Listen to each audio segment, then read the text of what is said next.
Hola, ¿qué tal? Les saluda Juan Rivas. Bienvenido a la segunda entrega del programa especial Migrantes y Trump, Vidas en la Línea. El nuevo presidente de Estados Unidos, Donald Trump, cumplió la amenaza. Según testimonios de personas deportadas, prácticamente están cazando a los migrantes desde el primer día de la nueva era Trump. Mira la historia de nuestro corresponsal en Tijuana, Alberto Elenes. Un grupo de aproximadamente 80 migrantes, algunos provenientes de Colorado y Nevada, fue deportado a través de la frontera de Tijuana. Aseguran que fueron detenidos tras la llegada de Donald Trump a la presidencia. Están trabajando desde que entró Trump, nos arrestaron. ¿Cuántos son? Tenemos 100. 100 deportados. Uno de los deportados relata que no fue detenido en su trabajo, sino que agentes de la ICE irrumpieron en su domicilio en Colorado, donde vivió durante una década y trabajaba como pintor. Los que no tienen papeles pues están asustados, ¿verdad?, de ir a trabajar. Él denuncia que las redadas se han intensificado y que los migrantes son tratados como delincuentes durante su deportación. Los están cazando. De hecho, están saliendo, que los están agarrando en iglesias, están haciendo retenes, nos traen amarrados como si fuéramos de lo peor. A lo largo del día, más migrantes han sido deportados a través de la garita El Chaparral. Yo iba a trabajar con mi familia, pues casi mayor de mi familia están allá, la mayoría. Por su parte, las autoridades de Baja California aseguran que hasta el momento no se han registrado deportaciones masivas y que los números se mantienen estables. Estamos en contacto con CBP. Nosotros tenemos la confianza de que esa coordinación nos va a permitir, si se diera el caso, manejar adecuadamente el flujo migratorio, con orden sobre todo. Mientras tanto, las autoridades han anunciado que los albergues destinados a recibir a los migrantes deportados en Tijuana y Mexicali comenzarán a operar a partir de este viernes. Con uno, Alberto Elenes. Hablemos ahora de las personas en tránsito que pretendían ir a pedir asilo a Estados Unidos. Muchos contaban con una cita de la plataforma del programa CBP One, el cual fue creado por la administración de Joe Biden. Sin embargo, Donald Trump canceló el programa y con ello derribó la esperanza de quienes buscaban una nueva vida en la Unión Americana. La historia es del corresponsal de Uno TV en Ciudad Juárez, en Chihuahua, Josué Serna. Pero ya no puede pasar, no puedo pasar. No puede pasar, Naye, ¿por qué? Ya eliminaron la cita. Ay, pero nosotros pensando que usted ya había pasado. No, porque a mí la cita la tenía para la 1 y dijeron que a las 11 los dejaban pasar y a las 11 no los dejaron pasar. Así fue como Margelis notificaba a sus familiares en Colombia que su cita migratoria había sido cancelada la mañana de este lunes tras orden dada por el presidente Donald Trump de cambios en el sistema migratorio en Estados Unidos. Al igual que ella, un grupo de aproximadamente 50 personas que hacían fila en el Puente Internacional Paso del Norte en Ciudad Juárez, Chihuahua, fueron informadas por autoridades mexicanas sobre la notificación que CBP había hecho de que no serían aceptados. Las autoridades estadounidenses nos informaron que ya ahorita el grupo que estaba programado para las 12 ya no les van a permitir el acceso, solamente se les permitió el acceso a los de las 6 de la mañana. La incertidumbre crece entre los afectados, ya que al ingresar a la aplicación CBP One, el estatus de las citas que tenían aparece como canceladas. Al final nosotros fuimos los más perjudicados en todo esto porque teníamos la cita para el día 20, nos la reprogramaron para el día 9 de febrero, pero vinimos hoy a ver qué explicación nos daban y tampoco nos dan ninguna explicación y ahora sale que entras a la aplicación, el sitio web y está ya que no funciona, que las citas fueron canceladas. La noticia cayó como balde de agua fría. Margelis aseguró no saber qué iba a hacer si entregarse a los agentes migratorios norteamericanos, ya que tienen sentimientos encontrados. No sé, tengo ganas de ver, a ver si me entrego, no sé. Tengo mucho sufrimiento, me siento muy cansada, ya me siento devastada. La mayoría de los migrantes rechazados confirmaron que estaban establecidos en la Ciudad de México, pero volvieron a la frontera chihuahuense solo para atender su cita. Con uno, Josué Serna. En contraste, mire, ellos sí lograron entrar. Lo hicieron por la frontera de Piedras Negras. Fueron los últimos beneficiados del programa CBP One y Uno TV estuvo con ellos. Con un frío que cala hasta los huesos, se alistan para salir rumbo al puente fronterizo número 2, aquí en Piedras Negras, Coahuila. Son apenas las 3 de la madrugada. llevan su cita del programa CBP One para pedir asilo al gobierno de Estados Unidos. Súper difícil ha sido todo este trayecto, pero con la ayuda de Dios hemos llegado y hemos logrado estar aquí. Mucho tiempo. Podrían ser de los últimos beneficiarios del CBP One en caso de que Donald Trump cancele el programa a partir del lunes 20 de enero. En su travesía, Darianis conoció a más venezolanos. Dice que crean familias. No podemos llevar la misma sangre, pero la ayuda que se da ahí es muy grande y eso nos convierte en familia. El mismo objetivo también, ¿verdad? Los une. Sí, huir de la dictadura que está en nuestro país. Durmieron en el albergue migrante por amor al prójimo, a cargo del pastor de la primera iglesia bautista de la entidad, Israel Rodríguez. Él mismo maneja rumbo al puente. El trayecto es corto, de apenas 4 minutos, pero con riesgos durante la madrugada. Cuando salían de aquí para ir a su cita, de pronto no faltaba quien los detenía, los extorsionaba, les quitaba dinero y a veces les impedía llegar a su cita. Entonces, eso lo hemos vivido aquí en la ciudad. Afortunadamente, yo creo que eso ha disminuido. Así fue, ¿verdad? ¿O les hace falta algo? ¿Seguros? Al llegar a la línea fronteriza, ya hay más. Suman 30 migrantes. Les apoya un solo elemento del grupo Enlace Municipal, área de gobierno creada cuando empezaron a llegar las caravanas migrantes. En este que es quizás uno de los momentos más importantes en la vida de estas personas migrantes, antes de colocar un pie sobre el puente fronterizo, se les hace una última revisión de los documentos para poder presentarse ante la autoridad norteamericana y de esta manera continuar con su solicitud de asilo en Estados Unidos. Yauni viaja con su esposo Juan y sus 3 hijos. Están a casi nada de lograrlo. Lo más difícil, la selva y la selva de concreto que es México. México es bastante complicado. Pero bueno, lo logramos, ya estamos acá. Saúl salió hace más de medio año de su país. Trabajó por meses en la capital mexicana y ahorró para vestir un saco en esta fecha especial. Yo soy la persona que piensa que la primera impresión es la que cuenta, entonces pues hay que tratar de estar lo mejor presentado posible, ¿no? A la final es un proceso legal que se va a hacer. Una última oración rumbo a la cita, que es a las 5 de la mañana. Padre, te doy gracias en esta mañana, Señor, porque aquí están estas personas listas para cumplir con su propósito y su cita. Avanzaron y cada uno pagó sus 5 pesos de peaje para salir de México. Hola, buenos días. A partir de aquí, inicia lo que podría ser su nueva vida. Estamos ya aquí en el puente fronterizo número 2. Los migrantes están a 20 metros del territorio norteamericano. Ya los espera ahí la autoridad como tal. Ellos habrán de presentar la cita que les confirma y ya tienen la solicitud de asilo. Vamos a acompañar. A unos pasos de su objetivo, Martín narra cada uno de sus sentimientos. Nervioso, pero más que todo nostalgia. Pensando en todos los que no lo logran, pues.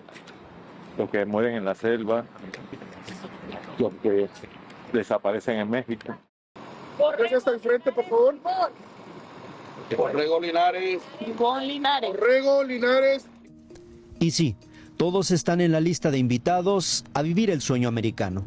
Después de esa reja, si reciben asilo, su estancia en Estados Unidos ahora dependerá de las nuevas políticas migratorias que apruebe Donald Trump. En la capital mexicana permanecen campamentos enteros de migrantes. Su destino ahora es incierto, y ni qué decir de las condiciones en las que tienen que estar viviendo. Mi compañero Ricardo Rivera estuvo en uno de esos espacios. Imagínense, al lugar ya le llaman Ciudad Maderita. Mire de qué le hablo. A la orilla de las vías del tren quedaron varadas las ilusiones para conseguir el sueño americano. Se le conoce como Ciudad Maderita en la alcaldía Gustavo A. Madero. Aquí se han instalado cientos de migrantes de Sudamérica. Esperaban una cita con el CBP One para entrar en asilo a Estados Unidos. Pero desde que el programa fue cancelado, el ambiente es desolador. Bueno, el sentimiento es de tristeza, pues, porque atravesamos una selva donde nos tardamos muchos días en atravesar, atravesamos 7 fronteras. En mi caso caminé 2 veces casi todo México porque Migración nos devolvió de la frontera la primera vez que subimos. Y difícil, pues. Yo vengo con mis hijas y nos costó bastante. Laura Cassiani se encontró refugio en una de las casas construidas con paredes de madera y techos de lona. Usted sabe que uno viene con sueños, con ganas de salir adelante. Bueno, en mi caso, ya yo he subido hasta la frontera 5 veces. Me he tirado de un tren, me partí un brazo. Llegó sola desde Cartagena de Indias, Colombia. A pesar del cierre de la frontera, Laura no pierde la esperanza de cruzar hacia el otro lado para cumplir sus sueños y mientras llega el momento de conseguir la cita, trabaja aquí en la alcaldía Gustavo Amadero. Para enviar dinero a sus familiares y mantenerse, hace peinados estilo afro y coloca uñas postizas a vecinas de la colonia Clave Vallejo. No quiero volver a mi casa con las manos derrotadas, porque necesito darle educación a mis hijos. Pero para otros, el retorno a sus países de origen simplemente no es una opción. Por eso, Marisol y su esposo han decidido permanecer en la Ciudad de México, al menos por otro año, con la esperanza de que las citas sean reactivadas. De verdad estamos bastante afligidos, pues nerviosos, tristes, bueno, de verdad nos dio bastante duro. Los venezolanos no podemos regresar por el momento a nuestro país, unos somos perseguidos políticos, otros pues de verdad la situación allá, vendieron todo, no tenemos dónde llegar. Y otros han improvisado peluquerías y barberías para mantenerse en lo que deciden si desisten en cruzar a Estados Unidos, se quedan en México o cambian el rumbo para encontrar mejores condiciones. Con imágenes de Israel Martínez, con uno, Ricardo Rivera. Y mire, ante la estrategia migratoria de Donald Trump, hay miles de personas en tránsito que no pudieron llegar a Estados Unidos a pedir asilo. ¿Se quedarán en México? Lo digo porque aquí también pueden pedir protección y justo para hablar de eso me acompaña aquí en el estudio Silvia Garduño. Ella es oficial de comunicación pública de la Agencia de la ONU para los Refugiados, la ACNUR México. Silvia, bienvenida. Muchas gracias, Juan, por la invitación de nueva cuenta. Con mucho gusto, Silvia. Se habla, en este caso, de 300,000. ACNUR ha hablado de 300,000 personas que estarían en condiciones ahorita de pedir refugio. ¿Esta cifra se mantiene? Mira, son alrededor de 270,000 personas las que estaban en espera o ya tenían una cita CBP-1 y que pues ya no van a poder continuar con este proceso. De esas 270,000, estimamos que 30,000 ya tenían esta cita. El resto serían personas que estaban en espera de conseguirla. Tú sabes, esta app funcionaba de manera aleatoria y podía pues dar una cita a una persona, o sea, tenían que estar intentando, ¿no? Constantemente. Pues hay 240,000 personas que se quedaron como en ese paso, ¿no? De no obtenerla y que hoy están en México viendo cuáles son sus opciones. Sin duda una de ellas es solicitar protección aquí. 270,000 que podrían incrementar porque la frontera sigue abierta y sigue llegando gente. Sí, esas son las personas que ya estaban en territorio nacional, pero pues la movilidad de las personas continúa. Hemos notado incrementos en las personas que están llegando a la Comar en varios puntos, pero sobre todo en Tapachula y en Ciudad de México. Bueno, pues tú lo sabes, Silvia, el Valle de México se ha convertido quizá en el epicentro de las solicitudes de refugio. Muestra de ello es lo que sucede en las instalaciones de la Comisión Mexicana de Ayuda a Refugiados, la Comar, aquí en Naucalpan, en el Estado de México. Vea de qué le hablo. Para todos ellos, el plan B es pedir asilo en México. Son migrantes que buscaban llegar a Estados Unidos. Se cuentan por miles. Así acuden a las oficinas de la Comisión Mexicana de Ayuda a Refugiados Comar, en Naucalpan, Estado de México. Mestal llegó hace 3 meses de Haití. No pudo obtener una cita del CBP-1 para pedir refugio en Estados Unidos, pues el gobierno de Donald Trump canceló el programa. Bueno, aquí en México hay oportunidad de que si uno quiere aprender, como decía los mexicanos, y hay el que quería trabajar, hay chamba para todo. Entonces, y por eso.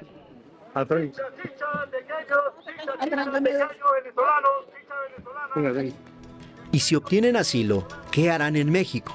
Henry Fernández, por ejemplo, acudió a vender comida venezolana. No descarta ampliar su negocio en nuestro país. En cualquier lado que uno vaya tiene que trabajar. no esperar que todos se lo regalen y todos se lo den de gratis, ¿no? En todos lados hay que trabajar. Al entrar a esta oficina, obtienen un preregistro. En promedio reciben a 500 personas por día, informó personal de la comisión. Después son enviados a las oficinas de la dependencia en Iztapalapa, al oriente de la Ciudad de México, para iniciar formalmente la solicitud de refugio. Trámite que podría tardar de 3 a 6 meses, aunque el tiempo, admite Grisbel, es lo de menos. ¿Han pensado en una nueva vida por aquí? Sí, por la familia hay que seguir luchando.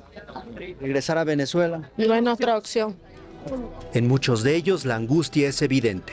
Forman bloques, por un lado haitianos y africanos, en el otro latinoamericanos.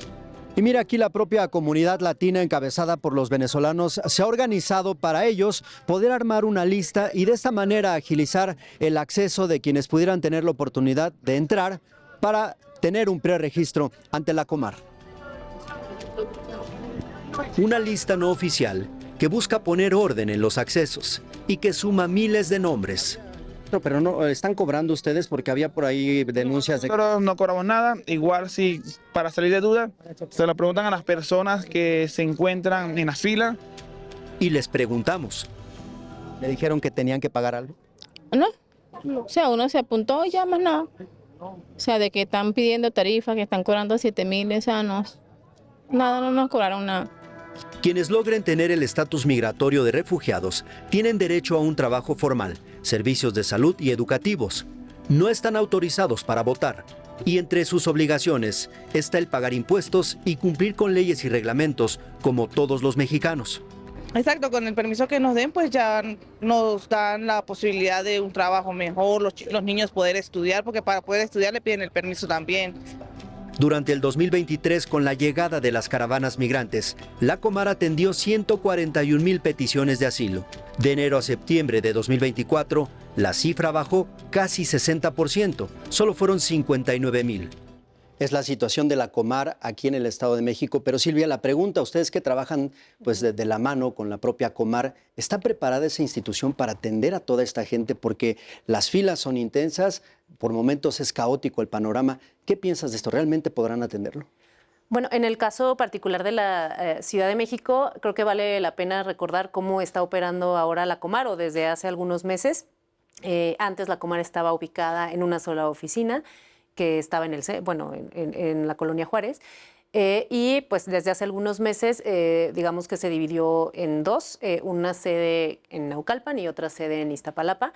Naucalpan es la primera puerta que tienen que tocar las personas que quieran solicitar asilo en la Ciudad de México, aunque sea Estado de México. Pues ahí se registran y con ese registro ya les pueden dar su fecha de cita para acudir a Iztapalapa y ahora sí ya iniciar formalmente su trámite de asilo. Entonces lo que estamos viendo ahora es pues una presencia muy importante de muchísimas personas en Naucalpan. Y la Comar, pues sí, evidentemente enfrenta pues un gran reto para poder atenderles pues de manera ágil y efectiva. Dicho esto, sí ha aumentado la Comar su capacidad para poder atender a más personas, más del doble, o sea, estaba atendiendo quizás unas 300 personas por día, está atendiendo quizás más de 600 o 700, es decir, sí hay un esfuerzo importante de la Comar. Sin embargo, pues bueno, tú estuviste ahí, vimos las grandes cantidades de personas que hay ahí y se tiene todavía que trabajar mucho más para poder ordenar mejor pues estas filas, este tráfico, por así decirlo, que se hace en esta zona y poder atender bien a las personas. Para poner en perspectiva esto, Silvia, el año pasado se atendieron, entiendo, aproximadamente 80,000 solicitudes de refugio por parte de la Comar. De entrada, de esas 80,000, ¿qué porcentaje es el que realmente se concreta y se queda una persona refugiada en México formalmente? Bueno, o sea, la tasa de reconocimiento, que es como, digamos, lo que puede determinar de las personas que solicitan asilo en México y concluyen el trámite, las que son reconocidas, es bastante alto, ¿no? O sea, es arriba del 70%. Tendremos que revisar, a lo mejor puede cambiar por nacionalidad, pero en realidad es alto. Ahora, no todas las personas concluyen el trámite, o sea, no todas las personas que solicitan asilo terminan, ¿no? con este proceso, entonces como que vamos restando a algunas personas para ver quiénes llegan en efecto a este fin de trámite. Y por otro lado, pues el proceso en Comar a veces pues tarda. Entonces, de pronto, tener como el consolidado de personas, ¿no? que ya son refugiadas versus las que solicitaran asilo, como que tarda un poco también en poder equiparar, digamos, a esas dos cifras. Ahora, Silvia, esto que veíamos no es propio de aquí de la zona centro. En la frontera sur de México también hay cientos de migrantes que llegaron de países como Venezuela, de Honduras, de Colombia, decidieron quedarse en nuestro país por lo que sabemos está pasando en Estados Unidos. Y bueno, pues el trámite para convertirse en refugiados, según denuncian, es muy lento. Vamos a ver esta historia que preparó mi compañera corresponsal en Chiapas, Lisette Coello.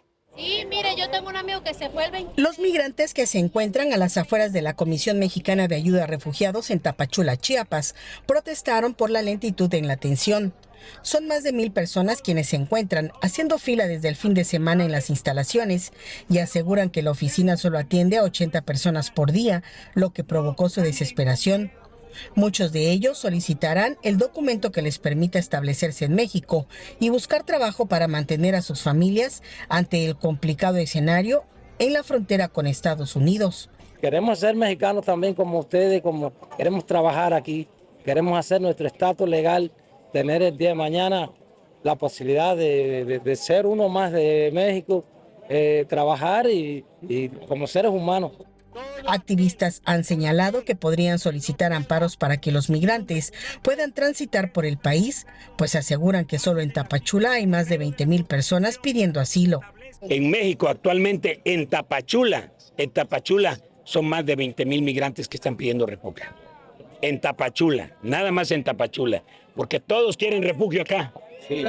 Por las nuevas políticas de Trump. Por las nuevas políticas de Trump, la gente ha decidido quedarse en México, pero sobre todo tener certeza. La situación de los migrantes centroamericanos y extracontinentales en la frontera sur de México es considerada una bomba de tiempo, por lo que se requiere la agilización en los trámites que les permitan resolver su situación migratoria. Con uno, Lisette Coello. La verdad es que la Comisión Mexicana de Ayuda a Refugiados no la tiene fácil, Silvia, y desde ACNUR, de hecho, ustedes apoyan a la Comar. ¿De qué manera lo respaldan como institución? Bueno, hemos renovado para este año también el convenio con la Comar. Nosotros apoyamos, o sea, en términos generales, como 2/3 partes digamos, del presupuesto de la Comar. Viene de ACNUR, o sea, y se representa en plazas, en equipo, en oficinas, en capacitaciones técnicas, es decir, de muchas maneras para fortalecer a la Comar. La Comar en los últimos 4 o 5 años ha cuadriplicado su capacidad de poder procesar solicitudes y poder dar mayor atención. Sabemos que quizás todavía es insuficiente, pero sí ha habido como un avance bastante significativo en la Comar. Y otra cosa que quizás también sería pertinente es que hoy por hoy quizás la Comar es la única ventanilla abierta, ¿no? Digamos, para estas personas y explorando las opciones. Recordemos que la Comar pues va a dar protección a aquellos que la requieren, a aquellos que vienen huyendo de situaciones de violencia, de persecución, pero quizás no todas las personas vienen huyendo, a lo mejor son personas más pues que vienen por temas económicos u otras razones, y en ese sentido se necesitan otras alternativas de regularización migratoria. ¿Para qué? Pues para que otras personas puedan tener estas soluciones que están buscando y no sobresaturar el sistema de asilo para las personas que requieren protección. Sí, porque entiendo que la realidad es que si todas estas personas que veíamos en las notas no reciben el refugio, no inician el trámite, tú me dirás si estoy en lo correcto, son personas deportables que podrían ser retornadas a sus naciones de origen. Bueno, digamos que cuando una persona empieza el trámite como solicitante de asilo, desde el minuto que la persona inicia ese trámite no puede ser devuelta a su país, porque está bajo el supuesto que esta persona pudiera estar en riesgo, digamos. Pero en el momento que pues a lo mejor abandone o que no se le reconoce como persona refugiada, pues quedaría en una situación migratoria irregular y que pues bueno, ahí pues entrarían otras medidas. Claro. Mientras no inicien el trámite, entiendo si estarían en este riesgo. pues sí, son personas que estarían en situación irregular y en ese sentido pues aplicaría, ¿no?, la ley migratoria. Muy bien, Silvia. Pues te agradezco mucho, Silvia, de nueva cuenta, platicarnos, ponernos en perspectiva el panorama de algo, te decía la vez pasada, algo histórico que estamos viviendo con la llegada de Donald Trump, el regreso de Donald Trump y con estas medidas migratorias que están impactando sin duda. Sí, y México, pues, de los países más impactados, ¿no?, como más rápidamente, por así decirlo. Vamos a ver qué ocurre. Silvia, te agradezco muchísimo. Gracias, Juan, como siempre. Con gusto. Bueno, pues mientras tanto, en territorio estadounidense, pues las redadas migrantes están provocando un clima de psicosis. No pueden poner un pie en la calle sin temor de ser arrestados o deportados. Mire la historia de mi compañero Alberto Lenes. El temor se ha extendido entre la comunidad migrante en Estados Unidos, generando psicosis ante posibles redadas. Irma, una mexicana con 3 décadas de residencia en San Diego, describe la incertidumbre que viven. La gente está muy asustada, pero las personas que tenemos papeles, pues estamos bien, pero no tan bien, porque también nos meten miedo. Las imágenes y videos que han circulado sobre presuntas redadas a migrantes en espacios públicos en San Diego, California, son falsas, aseguró la organización Amigos Americanos. Hasta ahora no se ha registrado ningún operativo de autoridades federales de Estados Unidos en plazas comerciales o áreas concurridas en este condado. Pues han sido falsas alarmas.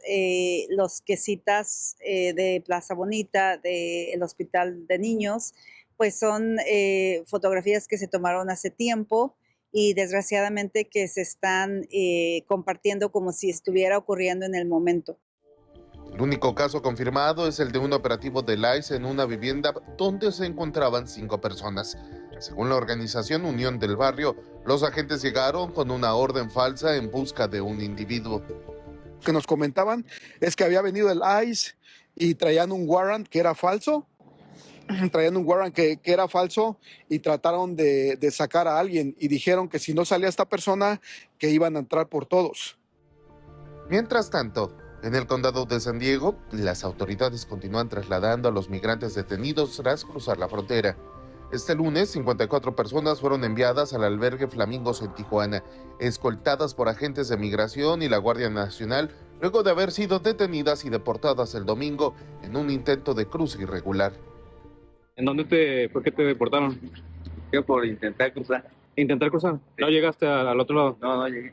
Lo que pasa es que tengo a mi esposa y mi hijo allá. Pues acaban de nacer mi hijo, tiene como 5 meses y entonces, como ya tenía 2 deportaciones, mi pareja está haciendo el trámite legal y está tardando. Sí, intentar para ir a verlo. Creo que mi única familia está haciendo videollamada, está allá. ¿Estás haciendo videollamada con tu familia? Está en Estados Unidos. Saluda a la cámara. No. Están grabando, mira. Por ahora, la situación en la frontera del sector San Diego sigue sin cambios. No se ha desplegado el cuerpo de Marines y los cruces irregulares continúan siendo pocos, su mayoría de migrantes intercontinentales. Con uno, Alberto Lenes. Y mire, las personas deportadas a nuestro país, ya sean mexicanos o extranjeros, muchas veces pueden enfrentar trabas y burocracia para hacer valer sus derechos, por ejemplo, para obtener documentos. Por ello, el Instituto Federal de Defensoría Pública ofrece asesoría sin costo a quien lo requiera. Hoy nos acompaña aquí en el estudio Ana Sainz, titular de la Unidad de Asesoría Jurídica de esa institución, perteneciente al Consejo de la Judicatura Federal.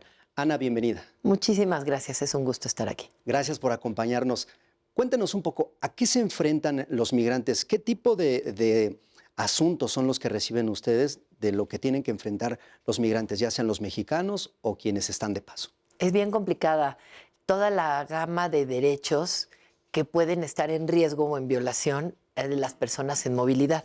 Entonces, digamos, cuando son personas mexicanas deportadas que ya tienen tiempo de haber estado en Estados Unidos y regresan, pues ahora sí que en contra de su voluntad a México, pues lo primero en general es el derecho a la identidad. A veces no tienen sus actas de nacimiento y necesitan sacar su credencial del INE, necesitan de alguna manera demostrar su identidad para poder acudir a servicios bancarios, acudir a cualquier, no sé si van a tener algún tipo de apoyo social, poder tener acceso a ese apoyo, para tener su CURP, Y en ese tipo de cuestiones, el IFDP con mucho gusto puede orientar a las personas, que es como la necesidad inmediata. Luego puede haber necesidades, por ejemplo, de salud, de educación, probablemente algún asunto que tenga que ver con haber cotizado en el IMSS, alguna cuestión para acceder a algún trabajo que necesite algún tipo de documentación. Todos esos servicios pueden acudir al Instituto Federal de Defensoría Pública, que además tiene oficinas en todo el país. Qué interesante es esto, Ana, porque la verdad yo he estado de cerca dando cobertura a este tipo de historias. Afuera de por ejemplo, de la Comisión Mexicana de Ayuda a Refugiados, me ha tocado ver que llegan de momento los migrantes o los solicitantes de refugio en grupo, muchas veces acompañados de personas que dicen que son abogados y los llevan para acá, para allá, y muchas veces son trámites que no requieren de un abogado, pero ellos ya cayeron en manos de alguien que les está cobrando y que ni siquiera saben si es necesario. Qué interesante es que se puedan acercar con ustedes para, en caso de que se requiera la asesoría legal, la puedan recibir y de entrada sin costo. Totalmente. Las personas migrantes en general lo que requieren son documentos. Esa es su principal necesidad.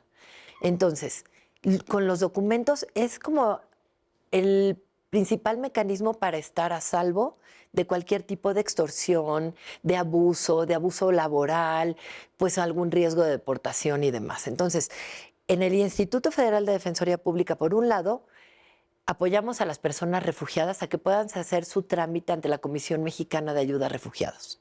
Esto es, a solicitar asilo en México. ¿Por qué? Porque tienen un temor fundado de volver a su país, por miedo a perder la vida, la integridad, la salud o la libertad. Entonces, ese es un trámite que se realiza ante la Comisión Mexicana de Ayuda a Refugiados.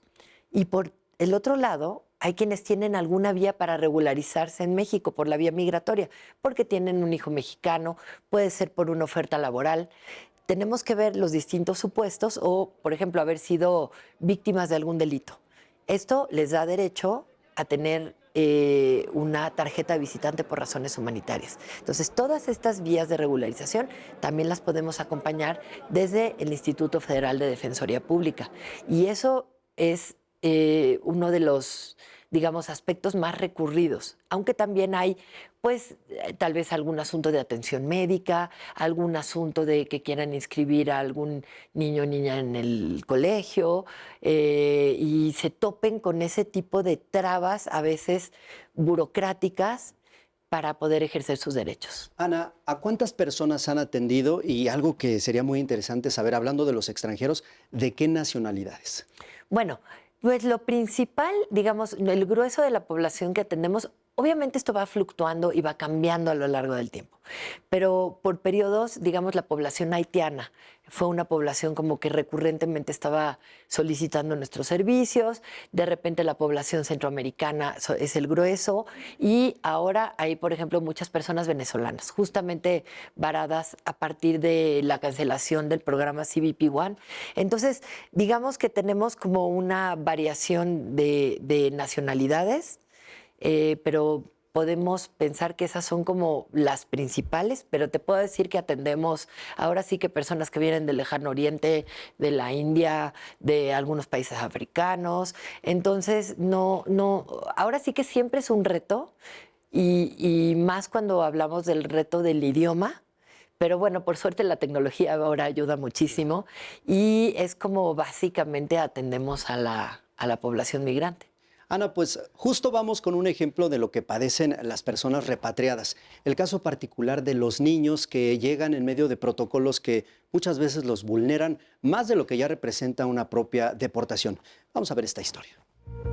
Jamás imaginaron que a su corta edad este sería su destino. Son niños deportados en la nueva era del presidente Donald Trump. Hace frío en Piedras Negras, Coahuila. Sin suéter, con una playera larga para cubrirse los brazos, el niño de blanco platica con un agente del Instituto Nacional de Migración. El agente sí está protegido con chamarra, gorro y hasta pasamontañas. Lo mismo el policía que los cuida, fusil en mano. Llegaron a bordo de 3 camionetas de migración, junto con otras 30 personas. Autoridades estadounidenses los entregaron en el puente fronterizo número 2. Ellas bajaron una a una con sus anhelos frustrados, las maletas en el suelo igual que la esperanza de vivir el sueño americano. 1 hora y media después partieron de las oficinas de migración. Las autoridades no los quieren cerca de la frontera para evitar que intenten regresar a la Unión Americana. ¿Y qué sucede en albergues como la Casa del Migrante Frontera Digna? Ahí aguardan historias como la de May. Es venezolana, viaja con su hermana. No quitan el dedo del renglón y creen que la llegada de más migrantes les beneficiará. Y todavía hay caravanas. Van subiendo gente de Tapachula. La gente no se va a quedar quieta, eso es mentira. La inmigración ha existido, no hombre, todos los tiempos. Entonces, vamos a esperar qué va a hacer el señor Trump. ¿Qué le diría a todas esas personas que igual... Que no se rindan, que suban para hacer presión, para que Donald Trump se dé cuenta que tiene que hacer las cosas bien, que no haga las cosas así a lo loco. Por eso en la frontera ya se tomaron medidas de seguridad. Justo por eso unidades del Ejército de Estados Unidos se han colocado a la orilla del río Bravo para poder responder a la posible presión que pudieran ejercer las caravanas migrantes que partan de la zona sur de México. Los soldados estadounidenses permanecen en puntos estratégicos. Prácticamente forman un blindaje junto al río. Aún así, Franklin Castillo, que salió de Honduras porque una parte de su familia fue asesinada por las pandillas, apela a los sentimientos de Donald Trump. Que tan siquiera se compadezca y se toque el corazón, que los abra la puerta tan siquiera y que los dé una oportunidad a los que no hemos estado allá en los Estados Unidos. Para nosotros no somos delincuentes ni nada de eso, somos humildes trabajadores.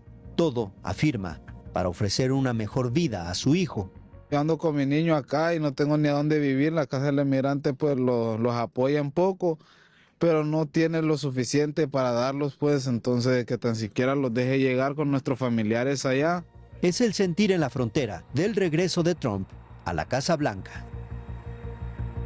Bueno, pues eso que están viviendo los niños solo es un botón de muestra de todo lo que pueden enfrentar los migrantes repatriados o los que llegan a México como tal.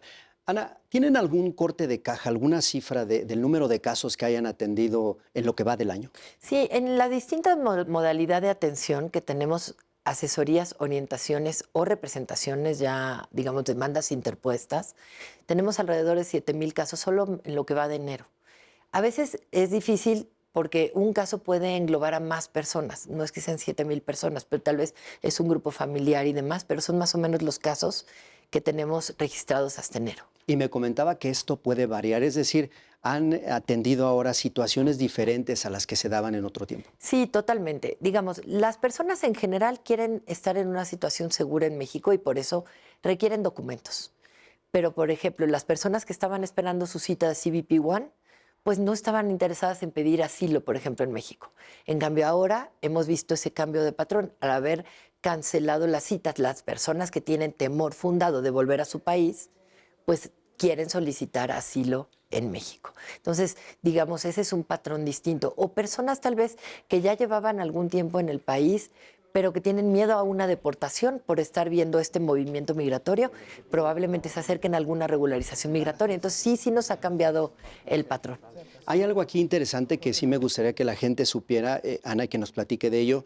Ustedes pueden atender a un migrante sin importar su estatus migratorio, es decir, no importa si entró por la frontera, eso es lo de menos, ¿puede recibir la asesoría por parte de ustedes? Totalmente, puede recibir, todos nuestros servicios son absolutamente gratuitos y tenemos abogados especialistas en migración y en asilo, justamente listos para atenderles. No importa, nadie les va a revisar si están indocumentados, si tienen documentos, al contrario, les invitamos a que se acerquen porque aquí podemos orientarles y es un lugar en donde pueden sentirse seguros de que no les van a hacer ningún cobro o de que no les van a discriminar por ningún tipo de situación, ni porque no hablen el idioma, ni por su color de piel, ni por el tipo de servicio que requieran. Entonces, esto está disponible en todo el país y tenemos un número de Defensatel que también con mucho gusto pueden acudir a él y tenemos distintos materiales promocionales que en general los pueden encontrar en las casas del migrante y demás. También las personas menores de 18 años, también damos servicio a ese tipo de población. Vamos a compartirles en algún momento los contactos para que puedan buscarlos a ustedes como tal. Y es que la verdad son tantos los casos, son tantas las historias, Ana. Yo pienso de momento en una famosa acta apostillada que la gente que sale huyendo de su país, ¿en qué momento va a poder traer un documento? Y llegan a un lugar en donde les piden, vaya, una situación de burocracia y demás. Es terrible. Y todo esto implica costos. Por ejemplo, el gobierno de Venezuela ahorita no está emitiendo pasaportes. Es muy difícil que una persona venezolana ahorita pueda tener un pasaporte vigente.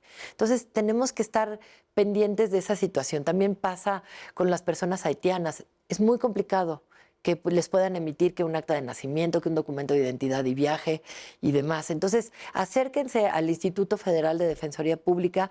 Ahí vemos la mejor manera de poderles ayudar en lo que cada persona requiera.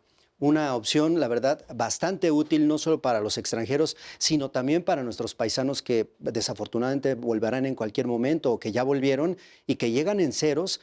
Hay quienes han estado 20, 30 años fuera del país y no saben cómo iniciar.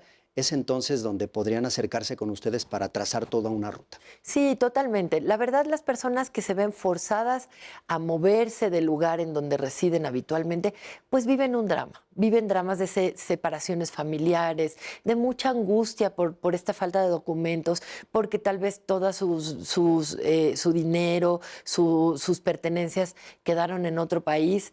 Y bueno, pues al menos es un lugar por donde empezar. Pues Ana, yo le agradezco muchísimo que nos haya acompañado y sobre todo que nos ofrezca esta alternativa para que la gente sepa que pueda acercarse. Claro que sí. Ana Sáenz, muchísimas gracias. Le agradezco mucho. Y bueno, pues en solo una semana, fíjese, Donald Trump demostró incluso su poderío militar en contra de los migrantes y bueno, pues desde entonces la propia frontera luce como una auténtica zona de guerra. Vamos a ver esta nota que nos preparó mi compañero Alberto Elenes. Las imágenes como las que acaba de ver serán una constante en los próximos días a lo largo de la frontera entre México y Estados Unidos. Fuimos testigos del arribo de 5 autobuses transportando a parte del contingente hasta la instalación de la patrulla fronteriza en Imperial Beach, donde los militares han comenzado a organizar el equipo con el que trabajarán. Cabe destacar que los elementos están armados. Sé que parte del mandato es de apoyar en la deportación de personas, tal vez también en la instalación de alambre concertina en las partes este del condado de San Diego. Además del refuerzo terrestre con personal militar, el operativo incluye una vigilancia aérea intensificada. Helicópteros y otras aeronaves militares han comenzado a realizar sobrevuelos estratégicos en distintas zonas de la frontera para monitorear y disuadir cruces irregulares. Esta medida responde a la política de endurecimiento en materia de seguridad fronteriza impulsada por el gobierno de Estados Unidos. El presupuesto que cuenta la agencia de ICE, tanto como la agencia de patrulla fronteriza, no tienen para detener el número que dicen de personas indocumentadas que se encuentran en este país. Entonces dependen mucho de otras agencias policíacas. El despliegue de los infantes de Marina se da en un contexto de creciente presión migratoria en la región y ante los esfuerzos del gobierno estadounidense por endurecer el control fronterizo. La presencia de los elementos de la Guardia Nacional permanecerán por tiempo indefinido aquí en la frontera sur del estado de California en apoyo de la patrulla fronteriza. Con uno, Alberto Elenes. Sí, todo supuestamente para evitar la migración ilegal a la Unión Americana. La pregunta es, ¿cómo impactará esto a Estados Unidos y a nuestro país? ¿Usted qué piensa de ello? Así llegamos al final de esta segunda emisión de Migrantes y Trump, Vidas en la Línea. Gracias por habernos acompañado y por supuesto le invito a seguir informado a través de la multiplataforma de Uno TV. Pásela bien, por favor.